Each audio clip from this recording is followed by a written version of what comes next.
live on Facebook for you. Beautiful. Awesome. Have fun. Thank you, Sammy. Appreciate it. Okay. All right. Well, let's just go ahead and dive in. We've got a few folks here, and I'm sure we'll have a few others join us on Facebook. But thank you, Marybeth, for what's probably now into your family time at 5:06 Eastern time. We've been friends for years, and of course, I know how amazing you are, which is why you're here. But why don't you share with the group? They were probably read a little bit from your bio, but why don't you share with the group just a little bit about yourself and your background, and then we can kind of dive in. Okay. Thank you. Well, Olivia and I met in 2008 in my first intro class to becoming a team leader in Austin, Texas. So it's been a long time. We've been through the markets. We've been through KW together. So I'm really honored to still be your friend. And so I started in real estate in 2004. I was straight out of the restaurant business, got into a horrible car accident, which life events happen. COVID's happening right now. Some people want to get a license. Okay, so it's a really great time when you have that downtime. I got my license in 2004. My first year out the gate, I had a fantastic year. I was able to do over 6 figures, 21 transactions, and then I followed the models that KW had put in front of me in the MREA, and I built a team with an assistant and a buyer's agent, and we were doing about 50 transactions in a short 4 years. And the market was changing, and we were in search of a leader, and we had gone through like 5 different team leaders at that point. So I put my leader hat on, and the question was, do I want to be the best for my clients, or could I be the best team leader to help other agents be the best for their clients? And so I jumped into the opportunity to go into the team leader road. Now, in the last 12 years, I've been a team leader now. I started in Central Jersey, and I was in that organization and helped her go from 40 agents all the way to over 400 agents over the course of 9 years. I was the team leader there for 5 years. And then after that, I went up to Hoboken, New Jersey, which is right outside New York City. Real exciting market, and I was able to help launch that group. And we went from like 60 agents to like 206 agents in less than 20 months, and took #1 market share. And then after that, I was able to help a couple other market centers. I went to South Jersey to the Jersey Shore.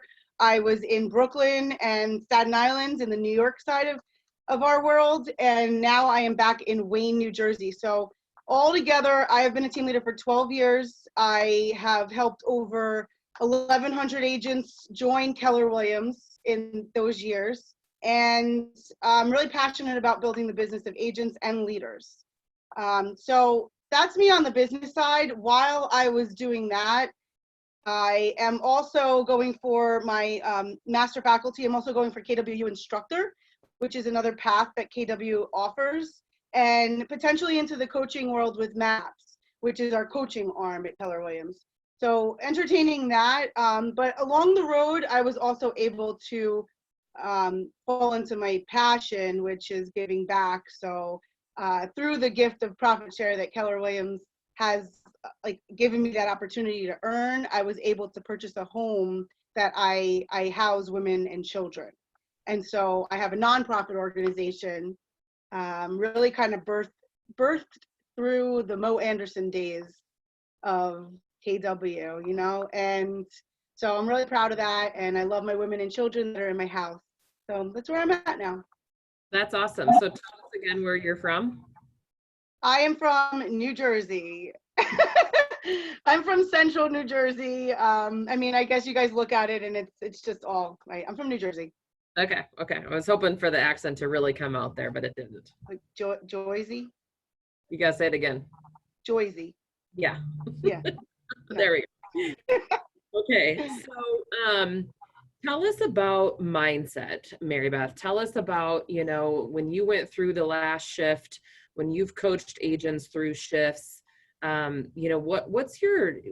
advice are you giving, or what coaching, to agents are you, recommending in order to help them kind of through a shift? Yeah. So I think, we're in a really interesting time right now because everybody's in the same boat.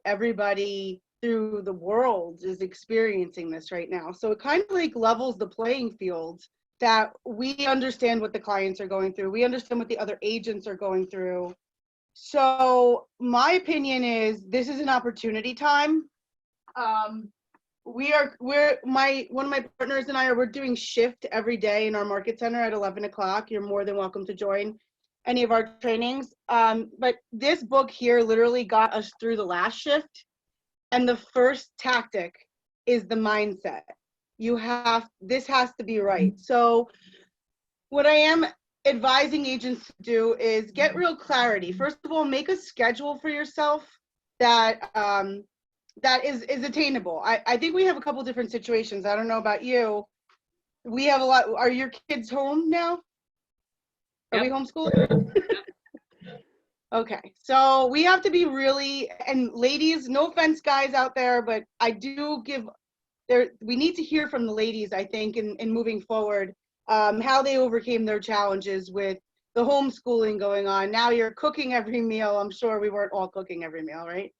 And so the first thing I say to them is the mindset has to be there, but to create a new normal for yourself, you need to get scheduled. So make it a schedule that you can follow. If you have to get the kids organized, maybe 10 o'clock is when your day starts, when normally you would have been out the door and at the office by 8:30. So I'm really encouraging you to schedule things. Using a Google Calendar so that you could put your Zoom links in is super important. Our market center actually put all our Zoom links into the KW Connect calendar. So if our agents download it onto their phone, it's right there for them. So that's something that we can do to help it be a little easier to access the training. However, mindset. So what are you reading? When are you getting your exercise in? New Jersey we're kind of pushing more towards nobody can go out for anything. Some of the parks have closed. Some we can only do one-on-one showings. If that, our market center has advised to not have physical showings right now. So what can we do? And the question I asked to the agents is, if you had to do business right now, what would it look like? And in our world, it looks like if you take everything out, if you take all the physical running around out, it comes down to relationship and communication. And we can do that with the Zoom. We could do that on the phone. We can, if you really wanted to. I have one of my agents that literally drove up next to his client and they sat car to car to have a face-to-face conversation because this guy was a high C behavior and he needed that, right? So I need to challenge you to think, well, how can I work during this time? How can I create revenue?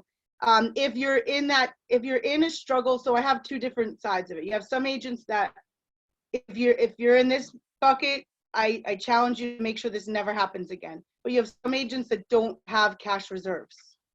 You have some agents that don't have 6 months of their living expenses put into a reserve account. So that's one side of it. The other side is you have agents and leaders that assets are there that we can pull equity lines from. The reserves are there. So financially, we're okay. Is it going to hurt over the next couple months? Sure, but it's not like the other group. So on one sense, you have to think about what can I do right now to stay in relationship with clients. On the other side, it's how can I create revenue? So let me ask you, in a time like this, who is the buyer and seller? Right? So understanding the market of the moment. Now, I don't think I printed it out, but Mike Michalowicz was talking about this burst that we're going to experience. And Mark King, who is our director of growth, he was on a call with me on Monday, and I love what he said was, this is going to be the best 24 months ever. The next 3 to 6 are going to suck. They're going to literally suck. However, 24 months, if we keep our eyes set on like where we can be in the next 24 months, gosh, we have such an amazing opportunity to get market share, to educate sellers and buyers. And on the leadership end, we could be of greater value to agents out there who don't have this type of training in their environments, much more easily today than we could have, a few years ago. So I don't know, there was a few things there. Yeah, no, awesome. So what are you seeing in the agents that you coach right now, Marybeth, even though we're, coaching from Zoom or over the phone? What are you seeing that's working well for them to still transact business or build those relationships? Sure. So understanding that if you had 10 clients that were going to list, you probably got 1 or 2 that might be interested if you could find a creative way to do it, So you have investment opportunities right now, okay? You have sellers or not even sellers, maybe some, and this is what we're working through with a few of my agents that I coach with. There are some people inside of your database, inside of your sphere, because this is not just whoever was raising their hand before this hit. This is new. This is now go inside the database. Let's see how we can help everybody, because we're talking about 70% of people are getting, unemployed. The unemployment is going to go through the roof, right? So we need to identify how can we help our people. I have some that are helping people refinance and pull equity lines out of their assets right now, or setting up equity lines so that they can go ahead and purchase something or can use it. Equity lines are great because you're not paying on the interest until you actually use the dollars. So that's one thing. We have a big investor pool with one of my agents that he's just tapping in and then seeing what vacant properties are still on the market so that he could just put super aggressive offers. So we have aggressive first-time home buyers and aggressive investors that are literally putting offers out sight unseen. Our sellers, on the other hand, our Matterport is still working out here, and so are different type of virtual tours. So we're just going the extra mile, telling the sellers, look, we're going to put that money out. It's going to be anywhere from $200 to $400 that we'll spend extra to market the home so that we can give the customer that walkthrough experience. Something else that we're doing is buyer and seller seminars. I have agents that are hosting buyer and seller seminars from their house, and they're marketing it out through command to their database and their sphere of influence to say, jump on this call, we're going to teach you how to invest in a time like this. People who are investing in the stocks, they feel like they just lost so much. So how do you diversify their portfolios right now, right? We also recognize that we are not going to be, this is not for everybody, and we're not trying to sell somebody anything right now. We are literally just trying to say, hey, how can I help you? Hey, have you thought about this? I know your situation. And you have a lot of equity in the house, right? We talked about that. And as far as the buyers, the only challenge I think we have, the buyers have a perfect storm because yes, the inventory is lower, but they have less competition out there, and the interest rates are tremendous. I mean, no, they're not 2.75 on a refi as they were a few weeks ago, but they're still in the mid 3s. So that creates that perfect storm for us.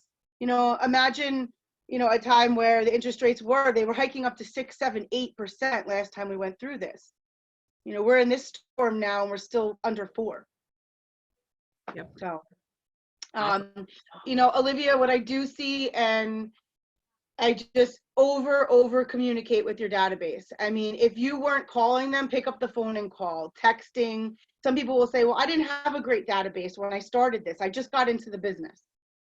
Okay, so pick up the phone and start calling your top 100 people. Everybody knows 100 people that's in the business. And start reaching out to them just to see, are they okay? What could they need? Get involved in your community. Could you be the agent that starts a food drive for maybe one of the organizations that might not be getting the funding anymore? Some of the state funding has shifted. Could you be the solution? I guess what I'm saying is change the way you're looking at things and be the solution, be a resource to your database so that you have deposit, and you can take withdrawal out once this lifts. Oh, where'd I go? Oh, here we are. Geez, You're here. I thought I ended it. I went to unmute and I thought I closed the whole thing. No, Tammy, it's okay. We're learning. Yes. Awesome. Good. What do you feel like as a coach that you're seeing that is people, maybe it's the opposite of everything you just said. What do you feel like some of the people that aren't transacting business right now aren't doing that they should be doing that you think is really simple? Yeah. I guess just kind of what we just said, right? Is couldn't you just send a text? I mean, I don't know. I just got into this command thing. I really, I'll be honest, I was not embracing it so much until a few weeks before COVID hit. And it is so easy to send a text message out. If you've organized your people, it set them up on a neighborhood nurture. I would say, honestly, if you are not seeing like any of these opportunities that I just talked about come into your world, you're just not making the contacts. And I'm not saying it's going to happen in the first rounds of contacts.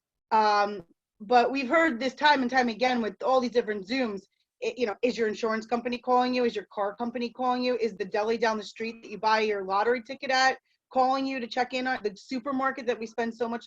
No. And so let's take the opportunity to show up as a great leader inside our communities and educate them on the market. You need to be a student of the market right now. You have all the time in the world to get on that MLS, get on those tax records, understand why neighborhoods behave a certain way. You have all the time in the world to do that. There's no excuse. If you're a brand new agent, you can learn the market just the way anybody else is going to have to learn the market right now through a computer. Yep. And I would advise, like I said, we just had Mike Michalowicz this morning, Profit First, and he gave us, look, you just want to give little tidbits, 15-minute tidbits. Create your YouTube channel with your Gmail account. Just start just sharing with your local community. Hey, this house went under contract. Hey, we have 10 new listings this month. That's great. Here, let's showcase the listings. Maybe there's restaurants that are out there that are still serving to-goes, like maybe doing an interview with a restaurant owner that is surviving in a different way during this time. And then, mayor, people in your town, police officers, maybe interviewing them to just kind of get the community to understand what's going on. And then you're the spokesperson for it. So if you tell me, well, I don't like to call people and ask them for business because, I don't want to bother anybody. You need to think about it like you're rescuing them. You're not recruiting them. You're not selling them on anything. If not you, then who? Right. Right. Awesome. Tell us about your non. I just want to, can I read a little something for you? Yes. Okay. So this little book, and find like inspiration, right? So U Squared, it's really tiny. It's by Price Pritchett. I think Michael Ann Byerly gave it to me. And it gives just like it's about the story of the fly. You remember the fly that keeps banging into the glass pane, and just a few feet over, the door is open. So inevitably the fly is going to die because it's doing the same thing over and over and over again, not realizing that just a few feet away he has an escape route, right? So this one here is called Choose a Different Set of Risks. And there's just a few paragraphs in here that I love. It says, ask yourself what you're risking if you don't go for the quantum leap. The risk is that you won't get what you really want out of life. You've got to understand that you can't escape risk. It's not something you can decide to live with or without. Something is always at stake. You can only decide which risks to take. So Olivia, your point is, if you're not taking the risk to get out, I mean, I never did a Zoom before. Yeah. I never depended on the technology. I'm 42 years old. I didn't grow up with that. I'm an artist. I was a welder. So I've had to embrace it. So if you're not going to embrace this change that's going to go on in our world, forget about our industry. A couple months ago, we're talking about platform. We're talking about Uber and Netflix and how Command is going to operate like that. Man, I mean, God just kind of kicked us right into that technology world. Nah, we're just going to throw you in there. Yeah, forcing us all to learn. So if you don't choose that set of risks, and you're risking something. At the bottom it says the major obstacle up to overcoming the odds is never challenging them. And until you test the limits regarding what you can achieve, you can't truly know what your chances are. The odds change in your favor when you begin to challenge them. But if you try to minimize your vulnerability by avoiding a new set of risks, you'll kill your chances for a quantum leap. So we do have to get vulnerable. We have to get real with our goals. We have to not let this shape who we are. This does not define us. However, the next month or 2 months will define us. Right. Absolutely. That's awesome. Thank you. I wrote that book down. I've not seen that before. Oh, So I love it. yeah, wait. Awesome. Tell us about your nonprofit. So a few years ago, I guess in maybe 2010, about 10 years ago, actually. In 2008, my father, my mother, and I were looking for a place to donate our time to feed for Thanksgiving. And as we looked around in Monmouth County, there wasn't anything, and we got pushed off, and we wound up at this church, which now, fast forward 10 years later, it's my home church. And I also lead the, proud to say I lead the young adults of Abundant Life Worship Center and in Perth Amboy, New Jersey. And so we fell in this church and we started feeding, and the pastor said to me, you know, we do this, we do 300-400 meals, and we do it once a month, and I'd love to do it every day out of this church. So I just loved his spirit. I loved how he was literally loving on the homeless and the needy in this community.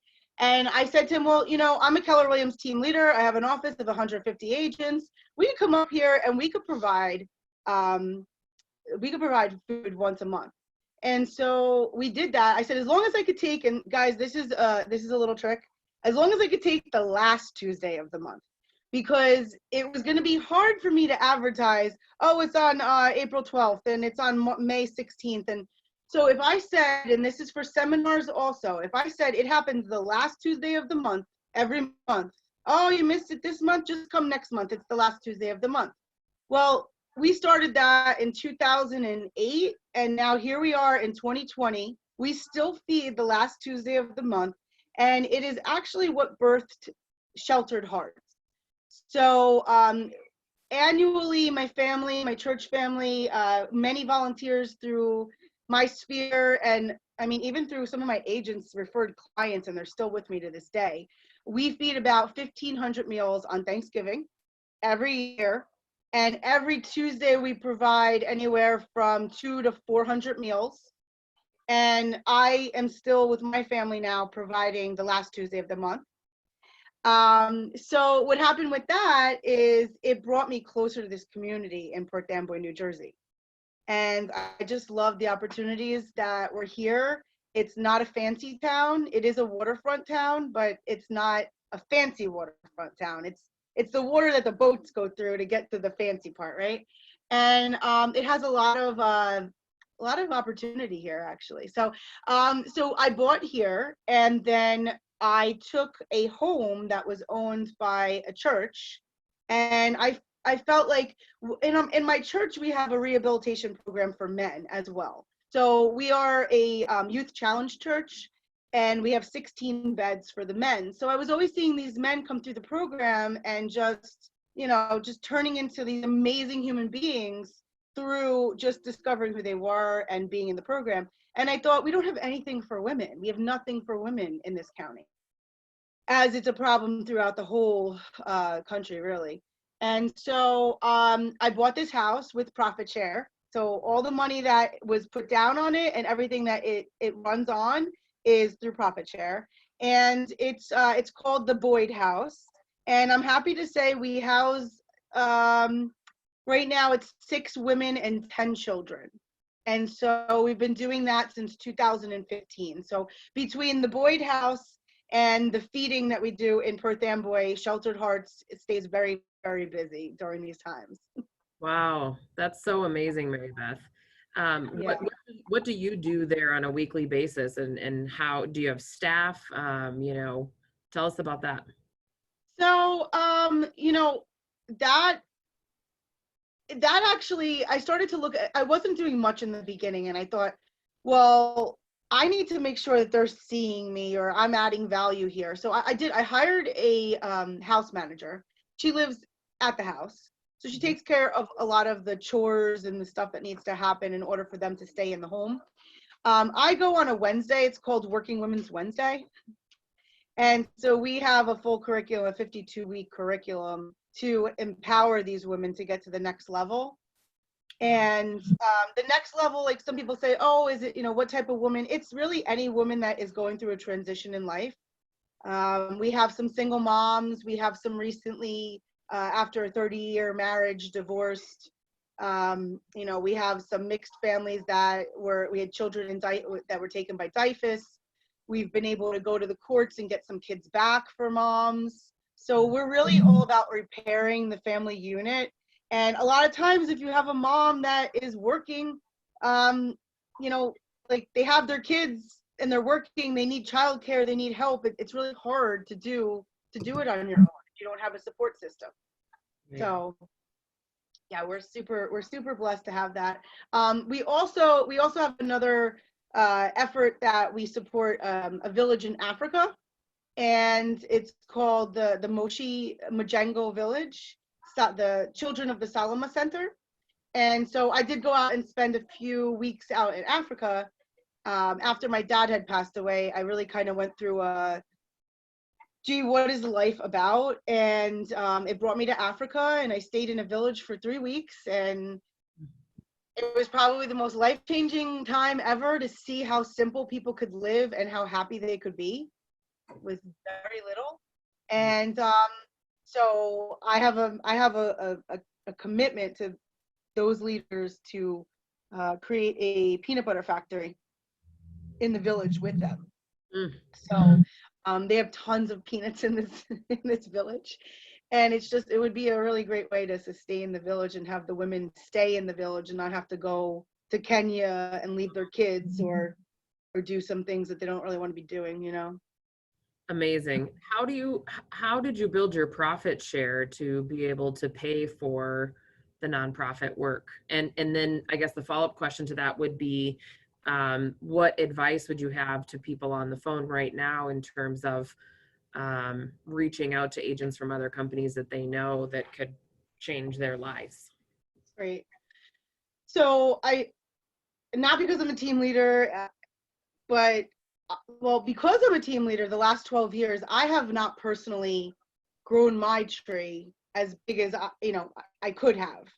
In that, when you're a team leader, your focus is on our agents and how to help our agents grow their downline. So I'm pretty proud that my downline for the first 4 years, from 2004 to 2008, I was not a team leader. And I built my downline primarily then. Now, I will tell you, I'm a little jealous of the agents and others that have been able to receive. We've had such great growth with amazing people over the last 5 years, right? 5-10 years. And I appreciate being on the leadership side of it, but there was some really great opportunities. And now I think the next wave of opportunity is going to be when this thing lifts. And it's not going, and here's the thing, and this goes back to the listings.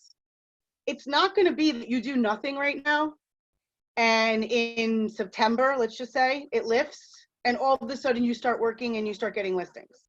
These relationships are going to be built now, or they should have been built, and now you're just nurturing them. And then the listing shows up September 1st when the thing gets lifted. It's the same thing with agents, right? It's the same thing with agents. The longest relationship I was in until the woman joined Keller Williams was 9 years. Okay. Now, either I was a horrible recruiter, or she just wasn't there yet. And that's really what happened. She wasn't there yet. She had a personal relationship with the brokers that she had been with. And it wasn't about the brand. It was about the relationship. And as I got into relationship, I just kept showing her, and I'll share this with you guys. You're showing them not about your relationship with them, right, Olivia? Because they can't always just want Olivia. You're showing them the value of the network and the training and the culture that they get exposed to when they become part of the KW family, right? So something that I am going back to is, one, your existing listings, your existing pipeline, your existing downline. I I actually just put out a request in commands. Wouldn't it be awesome if all of our downline was just in a click of a button, like it was already tagged for us? Good idea. Right? I mean, all the information is there. They have the data. Yeah. So if they don't do that, it's okay because I'm going to do it anyway. I'm going to go into my reports and we're going to find every single agent in my downline and we're going to create that database. So some of you, if you haven't started yet or you only have a few, now's the time to start. I remember a night at Report told me, keep that database organized and make sure you keep it for yourself. And I did not do that, so I should have listened to her, but listen to me now. Yeah. Get that database organized and keep it for yourself. Write that Even down. this cutie couple. So yeah, so treat the agents just as you would listing and buyer prospects. Right. And then think about all the items. Now put yourself in the shoes of the customer who's the agent at another brand. I wouldn't necessarily want to hear everything about KW. That's not what's going to get me if I've already chosen another brand. So if you keep throwing KW at me, then what you're telling me is my choice was wrong. Mm-hmm. We don't want to do that. We want to just keep throwing at them, hey, did you check out this this session about listings? Hey, did you check out this session about how to bulletproof the transaction? We want to just keep giving them value that they can use. Direct them to Keller Inc., KELLERINK.com. Keller Inc. has all of the resources. If you can find on the back of the books, but all of those books are in Keller Inc. and all of the resources are there. I'll tell you right now, go into the MREI, download, there's a budget, a personal budget and a business budget. Download those two forms and then send them out to the agents. Hey guys, just thought you might want to look at this. Here's the allocation activity we do in bold. So there's all these nuggets that our agents, even our brand new agents that experienced only even like 3 months in our market center, have so many things that they could be sharing. So number one is create that list. Know what your target list is. So you have your existing downline. You want to keep communicating with them because it's horrible when you lose somebody in the downline when you realize all you had to do was be that resource for them and they would have stayed. So I don't want to go through that anymore. And so that's why I'm creating that community. And now with Zoom and stuff, we could even create a monthly or a quarterly mastermind with our downline. Sure. So we want to start thinking about who we have already because we don't want to lose them. And the benefit of our structure is if everybody in your downline goes and gets one, each one reach one, now you just doubled your downline. Sure. They're all under you, right? Right. So items of value. Another thing is I have bought these little gifts. Okay, this is probably $10, I think, or something. I have little keychains. It says like, you inspire me or you're awesome. You know, when this lifts, obviously, you might want to have a touch system where when you meet an agent, you put them on your hit list. And now what's your 8x8 look like with those agents? Right. Your monthly calendar is something that you could be sending once a month. You know, think of 8 touches you could send to another agent that would be of value. That's 2 a week in a month. Right. Think of that. And then, I mean, we could go into command to do designs. We could go into just shooting out an email. It could just be on text. One of the apps I use is Reach, REACH. It's really easy because it will text from your own phone number. You have to do a 1-by-1 push. But I have a lot of them in groups. And then when I'm going to send out, let's say, the link to my Zoom and the picture of who we're interviewing, I'm going to go ahead and create it and then send. So, you know, 20 text messages went out from me on top of the fact that they got the email from the office and potentially another blast text message that was impersonal from a Twilio number, sure. Right? So I would say don't second guess yourself. You guys have so much knowledge to share. It's as simple as the 4 models and the 6 personal perspectives. Boom, there's 10 nuggets. Right. Right? The accent came out there. Boom. Boom. Bada boom. Yeah. I love it. What do you want to share that I haven't asked you? Anything that you have brought to the call that we haven't talked about that you want to share before we open it to questions? Just, you know, one thing about that, the next 24 months are going to be fantastic, right? During these next few months that we say it's going to suck or whatnot, we have to sharpen the axe. I was listening to an old recording of Gary talking about it. I think it was tactic number 5 or so. We need to revisit all of our basics. We need to go back to the foundations of how you built the business. And like Gary said, over time, you're going to get really good at influencing people. But if you are not able to, if you weren't doing the units that you wanted to before this happened, or even if you were, now is going to be the time to practice. Don't go cold. Find a partner, be accountable. You know, share your goals with your spouse, with your best friend. Now you can find somebody. I've encouraged all my agents in my market center to go find an accountability partner that is not in the market center. Go, because what they're doing in another market center, you're going to learn from, and they'll learn from you. And so that's one thing. The second thing was Mike Michalowicz talked about this today. This is the 80-20, but it's called the Pareto overlap. So he talks about the top 20%, and then the top 20% of offers. What I just want to share with you is there's not every client in your database do you want to work with, and not every, and you shouldn't. This is the time to really go deep in cleaning out that database so you enjoy what you do. You know, sometimes we get those clients that bog us down, and then, no, you're a great client, I have great offers. That's all I want to be working with. The rest of it, leave it for somebody else. You don't have to work with. Don't let some of these clients drain you when there's going to be others that are going to energize you during a time like that. And so be really, really careful with what you're watching, what you're listening to. I personally listen to a lot of worship music.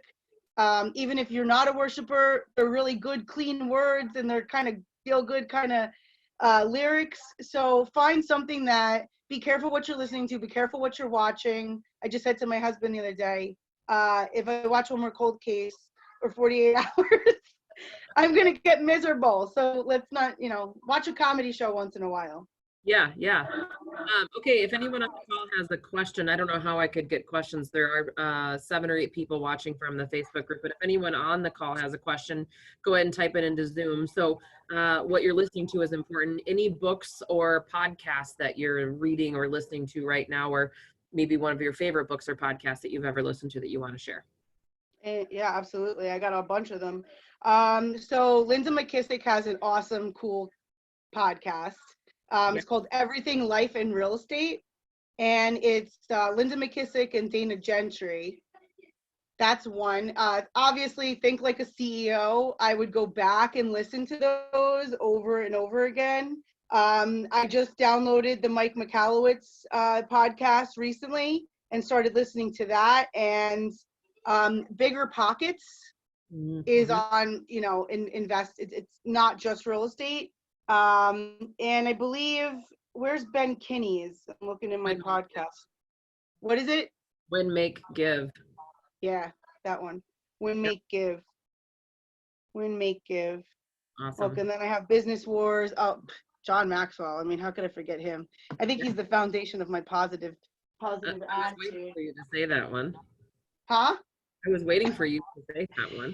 I'm a John Maxwell freak. I know. I actually open up my day with this John Maxwell, A Leader's Heart. As you can see, it's been very used. Yeah. Yeah, so it's a daily devotional, and somehow every year the message just falls on the right day. It doesn't matter what year it is. So yeah, so that's what I'm listening to. But also, I stopped watching the news. I was freaking out. Yeah. Good. So what was that last one you shared that you start your day with? What's it called? What was what? What's it called? The one you start your day with? A Leader's Heart by John Maxwell. Yep. My first OP got me that, and just sets your mindset right. Also, oh my gosh, like shameless plug here. So the one thing is something that my husband and I are reading. Okay. And Mindset, this lady, Carol, she came to Mega Camp a couple years ago. So Mindset's another great book. And on the one thing, something else I would just want to share is my husband and I, a question was asked on an interview I'd done on how do you get your spouse to the same level of a growth mindset. And I was just sharing that when I got together with my spouse, he was spiritually ahead of me, and I may have been business ahead of him. And at any time, we're gonna, we're listening to a message, and we're just constantly growing. So at any time, could he outgrow me in the business? I could outgrow him in the spirit. So we just kind of constantly be sharing and growing. But somebody had shared with me that the best thing that he did was he went to the One Thing retreat.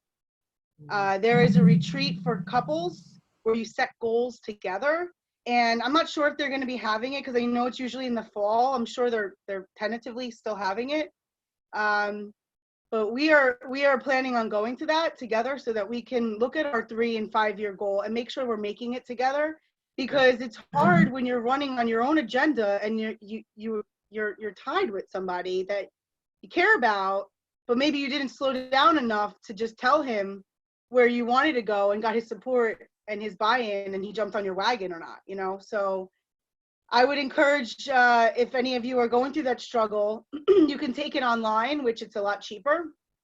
But I believe the experience is to surround yourself with other couples that could be a resource. And as Olivia and I have been friends for so long, it's really that example that we've been a resource. I mean, there's been times where I'm texting you like, well, what can I do for my meeting? It's happening in 15 minutes. Yeah, they're shooting everything at me. There's been a lot of that over the years. Absolutely. Yeah. And there's one other thing too for women. I think it's been amazing how Gary, like this year, Gary put the women on the panels. Via works with the Ben Kinney organization. Wendy Papazan, I think Shael was on there. Sarah Reynolds. So there's some really amazing women, and more than that. They have an Amplify convention as well. It's like a lady retreat. So, you're just looking out there to put yourself in a different network if you're looking to grow. Awesome. One question, do you know of any website that we can get faster shipping for books besides Amazon? No, I have not heard. Okay. I haven't. Okay. I will drop another resource though. McCallowitz said it's called recessionresponse.com. Say it again. Recession. It's all free downloads on ways to just figure stuff out. And his next book that he just wrote is called Fix This Next, which he was just a brilliant mind. I'll share that YouTube with you so that you can go ahead and share it with everybody. Great. Awesome. Okay, anybody else have any questions? Marybeth, this has been incredible. I'm so glad Sammy recorded this as well, so then we can share it back with the people that there was a few people that couldn't make it today that I know that wanted to be here too. So yeah, we understand. You're awesome. Go hang out with your family now. Thank you for having me, guys. Stay well, stay safe, wash your hands. Yeah. Love you. Love you. Thanks guys for being on. Have a good day.